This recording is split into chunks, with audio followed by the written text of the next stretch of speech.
Hello there, it's Jennifer McCreath. Friday night, August 26, 2011.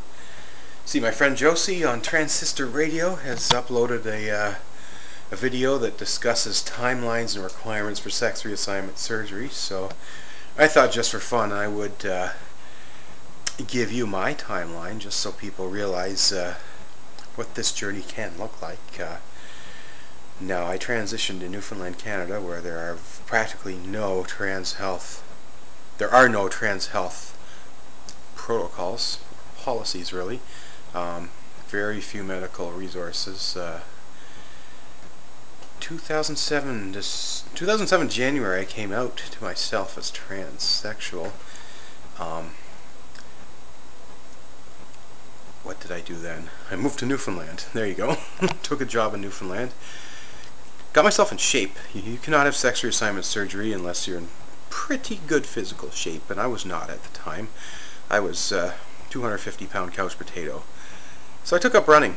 The first step for me was to drop weight by running. I got myself in shape. 6 months, lost 60 pounds. There you go. Looked for doctors, couldn't find doctors, said who cares, I'm gonna go full time anyways. I'm ready to be a woman. December 8th, 2007. I went full time, 24/7, living life in a female gender role. A lot of people get in to see psychiatrists and psychologists before that. Not me. I was ready to go, and I did find medical professionals to meet with. Gatekeepers, you need letters. Josie said you need signatures. Yes. First things first. It's not necessarily a requirement for SRS, but it's helpful in the transition process to get yourself on hormone replacement therapy, specifically estrogen and testosterone blockers. 3 months of psychotherapy will get you that. Recommendation letter from a psychiatrist or a psychologist, and that's exactly what I was able to procure. 3 months after I got that letter, I finally found someone willing to write me a prescription for those said hormones. So June 2008, I actually started hormone replacement therapy, and my body did not like testosterone blockers, so we kind of got rid of the testosterone producers. That surgery generally requires recommendation letters. I was able to find a darn good surgeon who didn't need that, so that was actually a bit of a risky thing to do. When you have your balls cut out, you're going to leave a scar down there, and the material, there could be an effect in the ability to get you what you want with SRS later down the road, but did not prove to be a problem at all for me. No more testosterone producers, no testosterone blockers, and less estrogen, which leads to less risk. Yet the estrogen actually works, and you grow these type of beautiful breasts, sort of. I won't reveal too much there, but 1 year of real-life experience as documented by 2 doctors, one a psychiatrist and one a clinical psychologist. Doctor number 1 recognized me from day 1 as being full-time in real life, January 08 to January 09. Couldn't find a clinical psychologist in the vicinity. Hate to say that. My goal is to promote the Newfoundland resources. I believe the resources are a little better now. Found a clinical psychologist on the mainland, Toronto, who's excellent, and the real-life experience we had to start the clock over from that perspective. So it was July 2009 when I got my second real-life experience letter test, whatever you want to call it,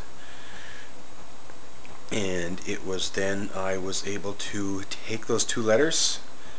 Actually, letter number 3 is kind of a physical assessment from your family doctor and or endocrinologist, basically reviewing your health, reviewing your hormone levels, proving that you are healthy and your body is accepting the new estrogen hormones, all that good stuff. 2 letters, fill out a form, applying. A few strange questions in there, but it's pretty basic stuff. Broussard's team just wants to make sure you're adhering to the standards of care. Harry Benjamin Standards of Care 6th edition. There's a 7th edition coming out next month, by the way. Don't worry, folks. It's pretty much a rubber stamp situation. If you follow the protocol, you got your 2 letters, The letters address the issues that they're supposed to address as per the standards of care. You're physically healthy enough for surgery. Brassard would be more than happy to take your money, $18,000, yes. The next piece to the puzzle, 3 months, or is it 2 to 3 months before your surgery, you have to go through one final set of blood tests just to make sure you're still physically healthy enough to have surgery and that you're not carrying the HIV/AIDS virus. Yeah, the deposit thing up front, I'm not sure where they came up with the mathematical formula they did, but heck, don't pay them until you have to. Why give away money you don't have early so you'll have to pay more interest on it? Waiting list, they're in high demand.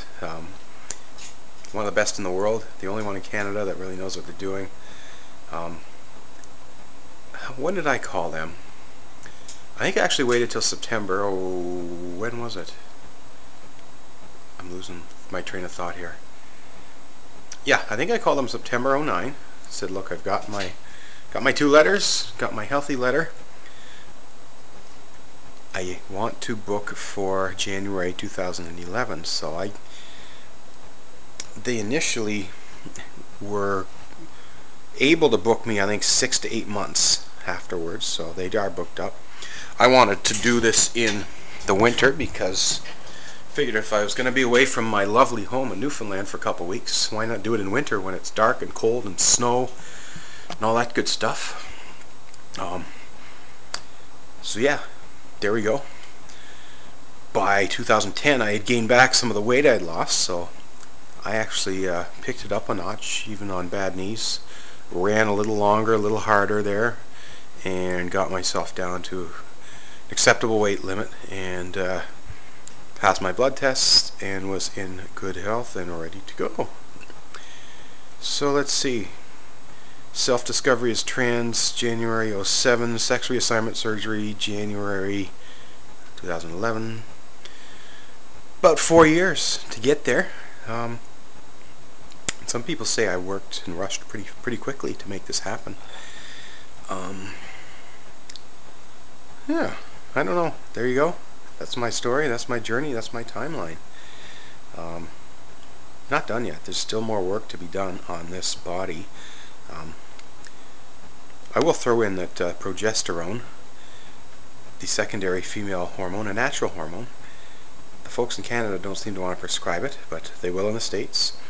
It tends to have inconclusive evidence as to whether or not it proves helpful. The theory is that in most trans women who have been on estrogen alone for a couple of years and only have cone-shaped breasts with very little nipple development, it will help your breasts mature and actually look more like female breasts, which I'd like to think we're getting there, you know. And yeah, this face needs some work. There's still, we've had some laser sessions there, but there's still hair, and we're going to need electrolysis. That nose, the light's kind of shining funny on my nose. There, that's a little better. The hair went too close here. So yeah, don't be too frustrated, folks. Money, yeah, that's another issue here. Most parts of Canada, the only way to get this surgery is to pay for it yourself. Problem. $18,000 is a lot of money for anyone. Trans people already spending money on other stuff, like getting their face dealt with. A lot of trans people lose their jobs and have to find new jobs that usually pay half as much. Sometimes you're going to lose family, you're going to lose friends, you're going to lose your place to live. Might as well be $1 million. It's a lot. Challenging. I'm sitting on a lot of debt right now.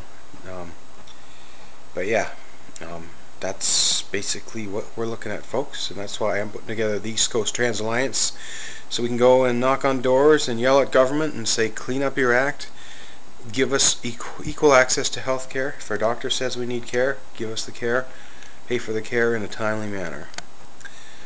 Anyway, that's it. Thank you very much for watching. Have yourself a great evening. Bye.